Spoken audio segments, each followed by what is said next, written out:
Making art prints can feel complicated. What file format should you use? How do you get the colors right?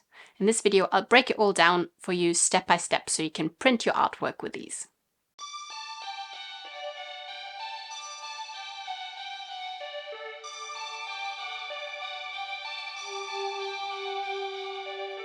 Hi there, I'm Janine. I'm an artist and I share my creative journey on this channel. Today I'm showing you exactly how to prepare, upload and print your artwork using Gelato, a print-on-demand platform that makes it easy to turn your art into high-quality prints. They integrate directly with Etsy, Shopify, TikTok Shop and more, so you can easily connect your existing store, and they print locally to wherever your customer is in the world, which means shorter delivery times and lower carbon emissions. I'll walk you through how to set up your files, upload them and configure print options. Plus we'll talk about the differences between print on demand and self-printing, so you can choose the best option for your art business. Let's quickly talk about the difference between print on demand and self-printing, because they each have their pros and cons.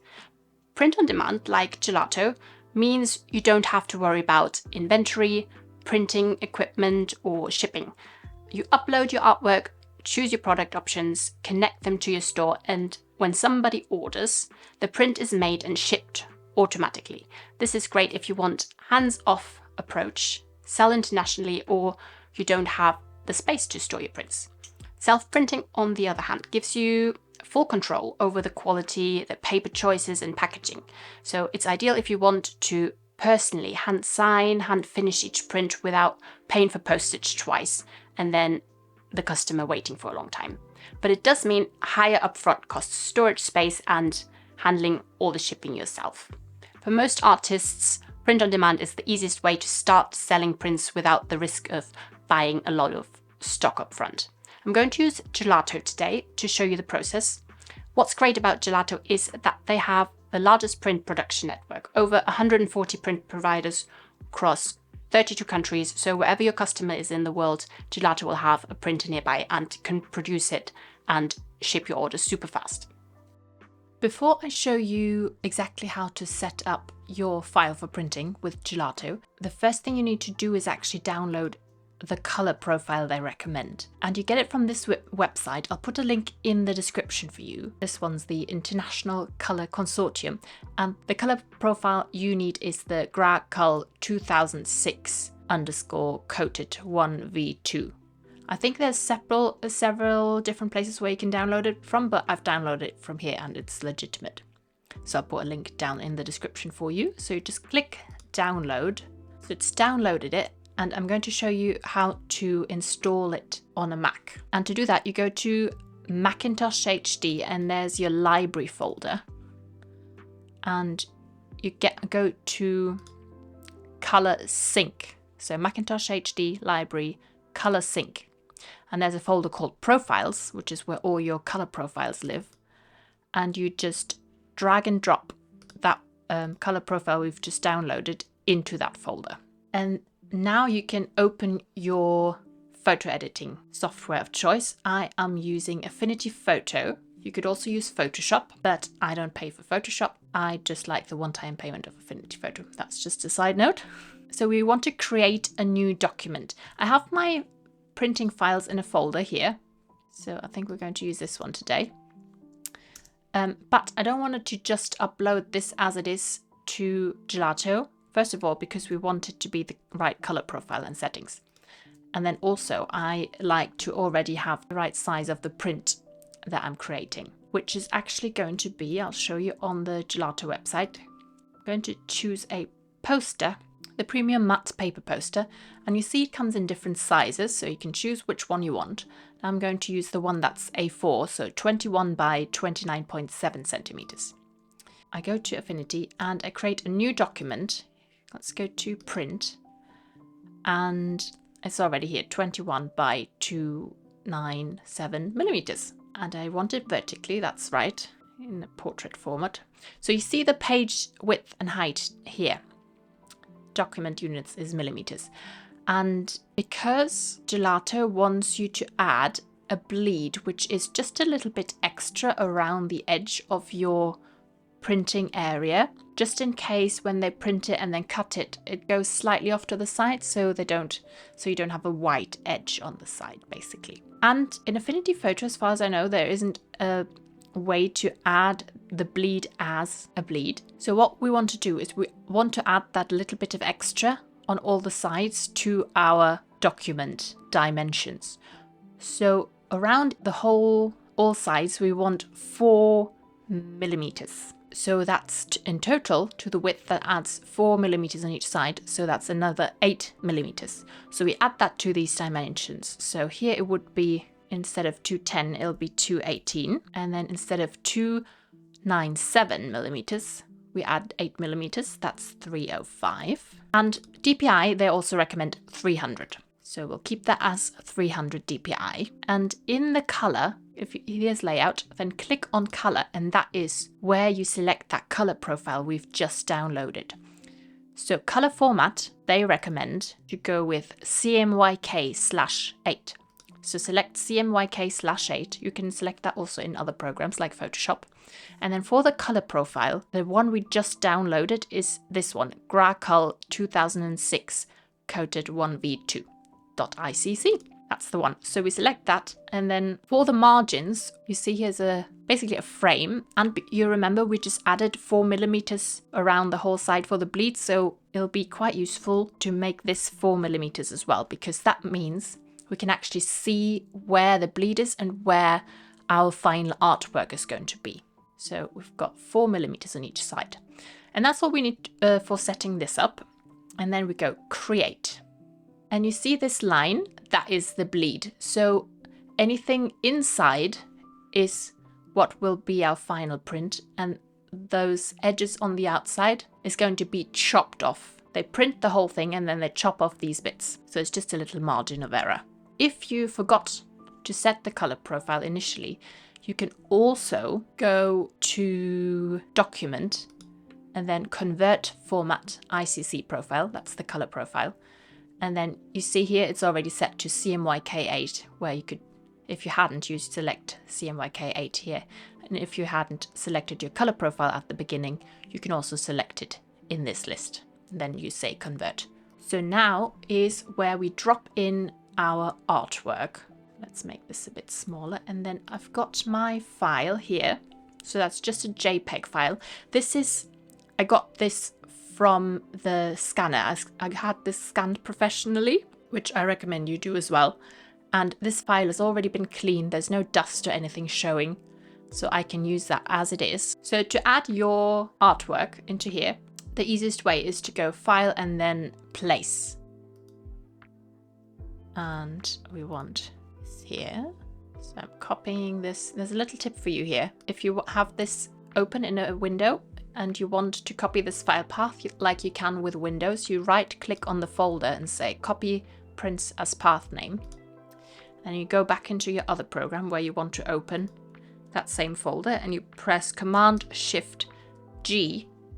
That opens this little window, and then you press Command V to paste that path in. It's a little bit more advanced, but I like having that option. So now I want to place this print, which is the print I've had scanned professionally. I recommend you do that too. So this has already been cleaned. Say open. So now I can drag it. So I go from one corner to the other corner. And you see how it's a little bit bigger because it's not exactly the same format. This is why it's good to have your size of your artboard, so this frame, to be exactly the size of your poster or whatever you're printing, because then you see this is going to be cropped off. And actually, would I like it centered? Would I like to show a little bit more of this side? Do I want to show more of this side? And you see that, the blue line is our bleed, so everything outside this blue line is going to be chopped off as well. So you can already see that. And this has already been cleaned, so there's no specks of dust or anything on here. But if you wanted to, let's say this is a little speck of dust, I do want to keep them because there's a little bit here. So you would take the clone brush tool, which is K here, and then you can choose the size of your brush. And I'm looking at this one here, and let's say this should be the same blue color as around here. So I'm using the Option key and click my source, so where I want to copy something from. So I want to copy it from here, and then I let go, and now I can just brush over that. I can just brush over it, and your little specks of dust just disappears. And then I will print this as it is with all the colors as a test print and see, and I can then compare it to my original, see if the colors come out right. If they're not, let's say this came out a little bit too blue, I would add another layer here with probably with selective color, and I can choose the blues, let's say cyan, and if it was too blue, you see how I can take out the color only of the blue colors, but you have to be very careful, and I would only do that if you know what you're doing. If it's overall, let's say it's overall tinted a little bit funny, you could also try hue, saturation and luminosity, and then you see when you move this around, your colors changed. So if it's all completely off, you could probably switch it to one side a little bit, but I wouldn't play around with that too much. So I'm going to get rid of these again. This should be okay, but I'm going to print it and then compare it to my original. So this is going to be a test print. Now to export this, you want to go to File, Export, and then you don't want a JPEG. Gelato recommends actually that you export it as a PDF. So you select PDF, and then here the preset, you don't want PDF for print, you want to select PDF/X-4. So our DPI, if you remember from the beginning, we do want 300. That is what they recommend. And then the rest should also already be okay. You can pretty much ignore this bit. This is just if your artwork that you dropped in your file has a higher resolution than 300. Let's say if it's over 375, then it will just make it a slightly lower resolution, 300, which is the one that we want, just to make the file size a little bit smaller. And then here you see PDF X4, that's what we want, and color space and profile we have already set in the document, so we don't really need to mess with that, but we can, if we want, make sure it's CMYK and then select our Gracal 2006. Everything else you can pretty much ignore, and then you just say export, and I want this in here again, so we'll call it this A4 poster. Okay, great. So now we've exported it, our artwork. We can upload it to Gelato. You need an account, and then when you log into your account, you'll get to something like this, which is your dashboard. So here, to order a product, you have to go to Product Catalog here on the left. There's so many options here, but what we're doing today is wall art and then posters. I'm going to use the premium matte paper poster. That's a bit more of a smooth finish, and it's a bit more budget than the other one. So the size I said was 21 by 29.7. That's A4, and you can choose if you want vertical, horizontal. You can actually change this later in the product settings as well. And then you just say create order. So this is where you want to drop your design. So if I make this window a little bit smaller, we can find our file, this one, A4 poster, and then you literally just drag and drop it onto this artboard. And it will upload it. It might take a little while because usually those files are a little bit large. And then you just select your artwork and it will pop it on here. This is where you see that little dashed line. That is the bleed area that we were looking at. So you see the dashed line is here. And then if we look back in Affinity, this is the blue line that we had here. I'll just zoom in a little bit so you can see that blue line, which is what's going to be chopped off. And here, that is going to be chopped off. Can I zoom in here? Yeah. Oh no, that's just to zoom the actual picture. If you wanted to zoom in even more, let's say you only wanted a section here, you can actually zoom in and then move it around.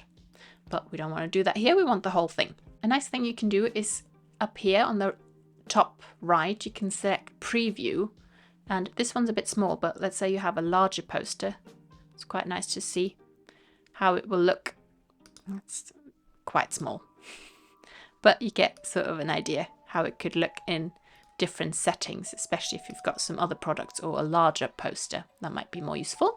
And then you could also add, you see on the side here, so I'm in files. This is where all the uploads are. So if you wanted to add put in a different artwork for your print, and product is where you choose the settings. So you could choose a different size. You can choose you want it horizontal. You could add some text, which is probably more suitable for other products, maybe t-shirt or something like that, or add some graphics if you wanted to do that. Depends on what kind of art you're making. Also, there's layouts I saw. So I've got the one that goes all the way to the edge, or it's sometimes nice to have a bit of a white edge, and you can do this. You could still make it a little bit bigger then, if you don't want the edge to be quite as wide. And then instead of trying to, you can either move it manually, and you see when those pink bits appear, that's your guidelines. That means it's right in the center. You can also, if it's not in the center, a quick way to do that is position up here. You can say in the center this way, and then also you see how it centered it here. And then you could also say center or middle this way, and then it's right in the center. But I'm going to do the full fill. You could even do here, find some other photos. So depending on what product you're doing, you could already use photos they've already got. You could also show a grid. So let's say you're trying to arrange something here, and you've got a little grid here, but that's all not really applicable for this. So I'm quite happy with that. One useful thing though, you see how it says show bleeds? Let's turn off that grid. Show bleeds, if you turn that off, watch what happens here.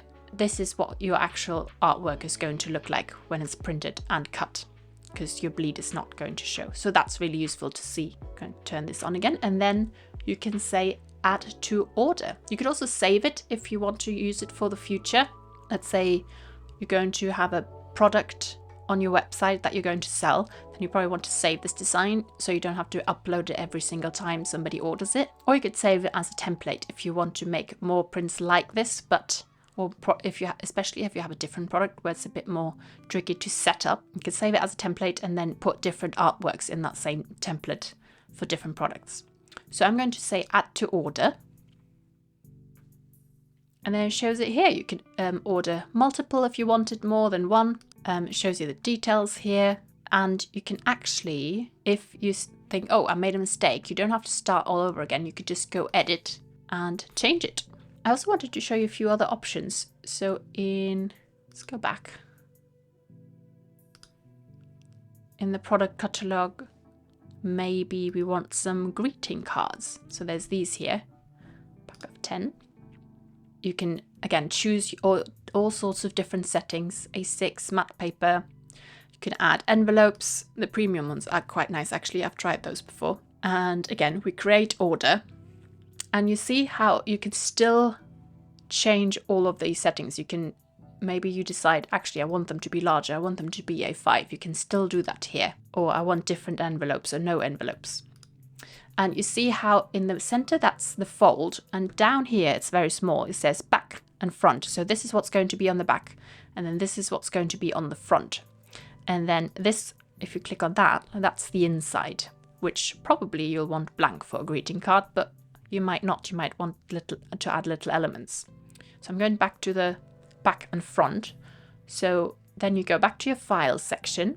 Either you can upload one and drop it straight onto here like I've done with the poster, or let's say I want this that I've already uploaded, and then you can move that around. And again, this on the edge is the bleed, so that will be cut off. So only the really white area is what's going to show at the end, and the grey area is going to be cut off. So make sure that you go into the grey area. You could even, let's say you wanted only a smaller section of this. You could stretch it out and then crop that back, zoom out a little bit. Let's say I only wanted this on my greeting card. And then for the back, you could have it blank, or what's quite nice, I have a little bit here that's got my name, says artwork by Janine Close, and then my website and email address, Instagram, and so on. And then if somebody gets that greeting card, they can look me up if they like the artwork. And then on the inside, I would probably leave it blank, but you could maybe, if we look into their graphics, let's say this is specific Mother's Day card, you could add a little graphic in here. Happy Mother's Day, or a little thing on the side. That's up to you. And if you have a certain kind of product, you could even customize them, add layers. I haven't played around with that, but play around. It's quite fun to see what all the options are that they've got. One last thing I could show you that you might want to try is some business cards. Where are they? Stationery and business cards. Silk paper, that's quite nice. It's sort of a satin sheen, so it's not very shiny. They've also got glossy and uncoated, which I find can scratch a little bit sometimes, so I like the silk one. You can choose your size, create order. So this is the front. You could have it vertical, you could have it horizontal. And then again, you can add your file. Let's do this one again. Actually, I would probably do it vertical in that case, but you could also just rotate that. If you like this video, consider subscribing. And then make sure it goes into the bleed area, again, that grey area on the edge, and stretch it here. And then I could move it, see where I want it. And this is the front, and then here you can see the back, and I've already got a little design that I uploaded before. And again, that will be chopped off, that grey area. You could also add little shapes like arrows, rectangles, or some more text here. Let's say you didn't have that and you just wanted a really simple one. You could probably add some text and then choose your font. This is the premium thing. Okay, so whenever there's a little crown, they have a paid premium version, but most of the stuff is free that you'd want to use. I don't have the paid version. So yeah, you could do that if you don't want to upload something. And this is how you prepare your artwork to send to Gelato. Actually, I'll just show you. Yeah, add to order. And then you just continue to shipping and put in all your details and so on. Print on demand makes it so much easier to sell your art without worrying about inventory or shipping, and platforms like Gelato handle everything for you. Gelato is actually offering 50% off your first order, but only within the first 2 days of signing up. Click the link in the description to get the offer. If you want to see which other products you can print your art on, take a look at the video I've linked in the description box. Thanks and bye bye.